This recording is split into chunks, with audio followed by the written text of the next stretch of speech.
भोजपुरी के दबंग स्टार खेसारी लाल यादव की आने वाली धमाकेदार फिल्म वास्तव का फर्स्ट लुक आउट कर दिया गया है, जिसे आप स्क्रीन पर देख सकते हैं। श्रेयस फिल्म्स प्राइवेट लिमिटेड के बैनर तले बन रही भोजपुरी फिल्म वास्तव बहुत ही शानदार और एक्शन से भरपूर फिल्म है। खेसारी लाल यादव की ये अब तक की सबसे धांसू और महंगे बजट की फिल्म बनने जा रही है, जो भोजपुरी फिल्म इंडस्ट्री को हिला के रख देगी। ये फिल्म कब रिलीज होगी, आज हम बताने वाले हैं। इस फिल्म से जुड़ी सारी जानकारी, वीडियो को अंत तक देखते रहिए और हमारे चैनल पर अगर पहली बार आए हैं तो हमारे चैनल को अभी सब्सक्राइब कर लें।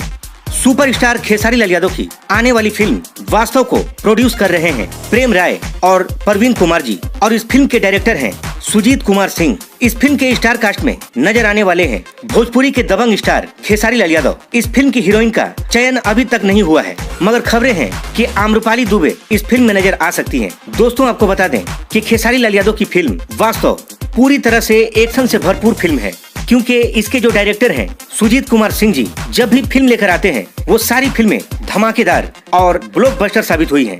और एक बार फिर से खेसारी लाल यादव के साथ बनाने जा रहे हैं वास्तव, यानी कि अब ये फिल्म पूरी तरह से एक्शन से भरपूर होने वाली है। तो दोस्तों, आप भी तैयार हो जाइए। अगर आप खेसारी लाल यादव के फैन हैं और अगर आपको एक्शन फिल्में पसंद हैं, तो आपके लिए ये बहुत बड़ी खुशखबरी होने वाली है। दोस्तों, आपको बता दें कि इस फिल्म की शूटिंग बहुत जल्द शुरू होने वाली है और इस फिल्म का ट्रेलर हो सकता है कि सितंबर या अक्टूबर तक आप लोगों के बीच आ जाए।